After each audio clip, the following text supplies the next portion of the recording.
It's the speeding fine that doesn't quite add up. When Chris got it in the mail, he was shocked. Then he looked at the photo and knew something was wrong. Well, it's not the best feeling to know that you potentially could lose your licence. It's an innocent victim, and clearly an innocent victim. I wasn't speeding, and I can prove it. An infringement notice that's far from fine with crane driver Chris Aquaro. If I did lose my licence, then I literally can't do my job. I need my licence for work. Chris is facing a loss of licence and a $509 fine for a shot of a speeding motorbike that Chris says wasn't him. That was a bit of a shock to see that. Just obviously thought that something fishy's going on.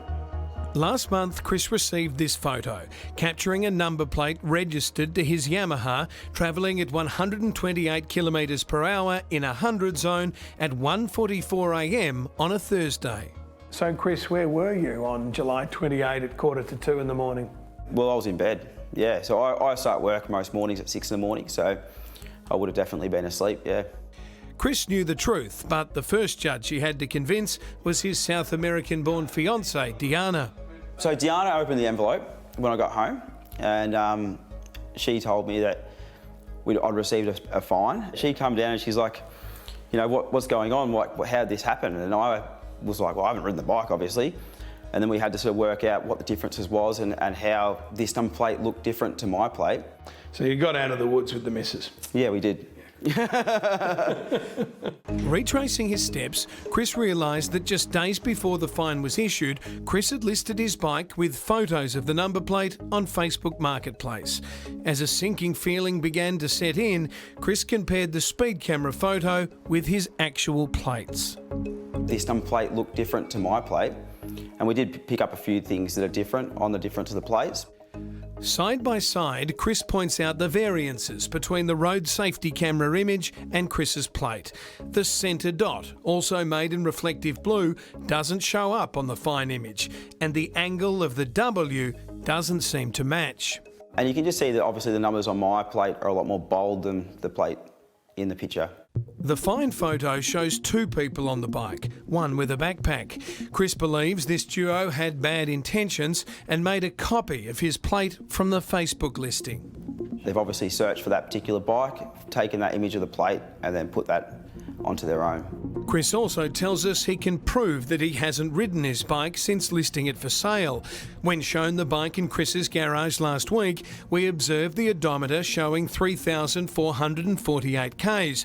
Back in the kitchen, Chris shows us a photo of the odometer taken in July before the speeding fine, displaying the same figure. Yeah, it's still got 3,448. So it hasn't been ridden? Hasn't been ridden, no. In that time? Hasn't, no. Still hasn't. After the fine arrived, Chris went to his local police station to try and find some common sense. Spoke to the officer down there and he basically just said that all I can do is a stat deck for now. And then following that, I just contacted Fines Victoria again and said where I can go from there. And all I can do is basically go to court. Never mind that the speeding snap was taken in a suburb almost 20 kilometres from Chris's home. Yeah, Glenroy, which I've never even been to in my life, I don't think. So. We decided to change that and took Chris to the soggy, noisy spot where the fine was snapped. Is this the sort of place you take the bike riding? No, never. Always a warm summer's day down St Kilda Beach, and that's about as far as she goes. Yeah. Feels like we're a fair way from St Kilda Beach. We are, very far, yeah. Lawyer Justin Lawrence from Henderson Ball has examined the evidence. They're clearly different. Clearly different. There's no doubt that there are some telltale signs to show that they're different.